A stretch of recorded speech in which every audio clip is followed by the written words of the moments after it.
જો તમે આ ચેનલ પર નવા હોય તો ચેનલને સબસ્ક્રાઇબ કરો અને બેલ આઇકન પ્રેસ કરવાનું ભૂલશો નહીં, જેથી કરીને આવા નવા વિડીયો તમને સૌથી પહેલાં મળશે.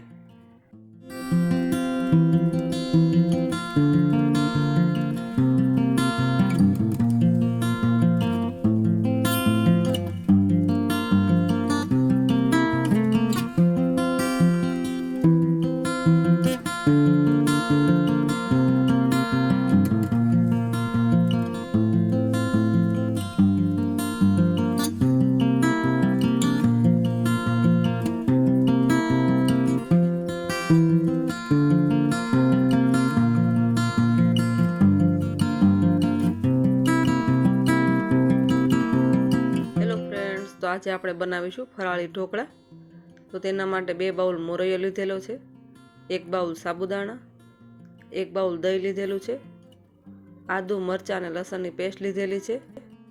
ફરાળી ચટણી બનાવવા માટે લીલા ધાણા લીધેલા છે, 2 ચમચી જેટલા સિંગદાણા, 3 ચમચી લીલું નાળિયેર અને 4 મરચી લીધેલી છે. તો સૌથી પહેલાં આપણે મોરૈયાને મિક્સરમાં પીસી લઈએ.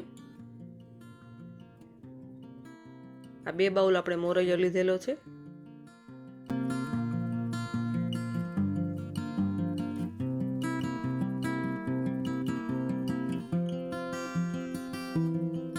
તો મોરૈયો સરસ રીતે પીસાઈ ગયો છે અને તેને એક બાઉલમાં લઈએ.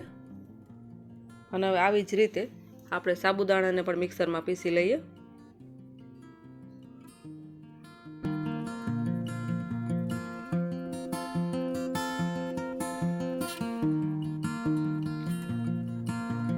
તો સાબુદાણા પણ મિક્સરમાં પીસાઈને રેડી થઈ ગયા છે. તો તેને એક બાઉલમાં લઈએ. હવે સાબુદાણાનો લોટ અને મોરૈયાના લોટને મિક્સ કરી દઈએ.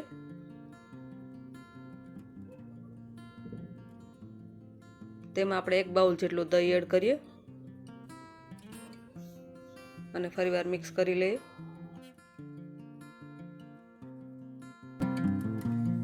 થોડું પાણી એડ કરીએ આપણે.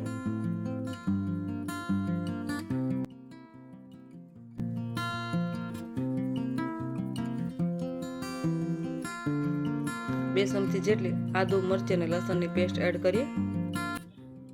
સ્વાદ અનુસાર નમક એડ કરીએ અને ફરીવાર બધી વસ્તુને મિક્સ કરી દઈએ. અડધી ચમચી જેટલો આપણે ખાવાનો સોડા લીધેલો છે અને ખાવાના સોડાને એક્ટિવ કરવા માટે 1 ચમચી જેટલો આપણે પાણી એડ કરીશું અને ફરીવાર તેને મિક્સ કરી લઈએ. તો હવે આપણું આ ઢોકળા માટેનું બેટર રેડી છે. તો હવે સ્ટીમરમાં આપણે 10 મિનિટ પહેલાં જ પાણી ઉકળવા માટે મૂકી દીધેલું અને પ્લેટને પણ ઓઇલથી ગ્રીસ કરેલી છે. તો તેમાં ઢોકળા માટેનું બેટર એડ કરીએ અને તેને 15 મિનિટ સુધી કૂક કરીએ. અને હવે આપણે ચટણી બનાવી લઈએ. તો તેના માટે મેં 4 મરચી એડ કરેલી છે, સિંગદાણા અને લીલા નાળિયેરના ટુકડા એડ કરીએ, લીલા ધાણા એડ કરીએ,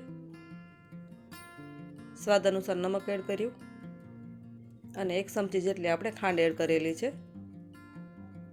2 ચમચી લીંબુનો રસ એડ કરીશું અને આવા બધી જ વસ્તુને મિક્સરમાં ક્રશ કરી લઈએ. તો આપણે આ ચટણી બનીને રેડી છે. તો તેને એક બાઉલમાં લઈએ.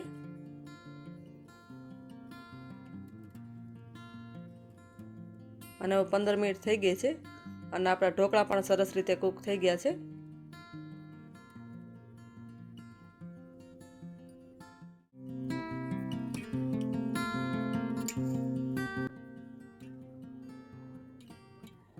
અને હવે ઢોકળા કટ થઈ ગયા છે અને ઉપરથી આપણે વઘાર કરીએ.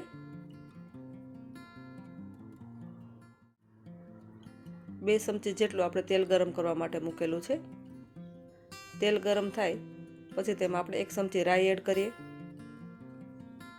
1 ચમચી તલ એડ કરીએ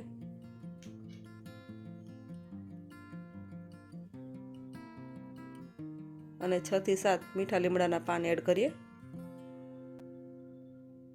અને હવે આ વઘારને આપણે ઢોકળા પર એડ કરીએ.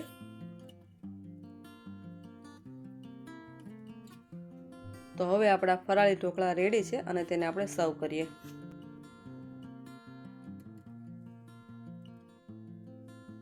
જો આ વિડીયો તમને ગમ્યો હોય તો લાઈક કરો, તમારા મિત્રો સાથે શેર કરો અને આ વિડીયોની રેસીપી તમને કેવી લાગી તે કમેન્ટ કરીને જરૂરથી જણાવશો.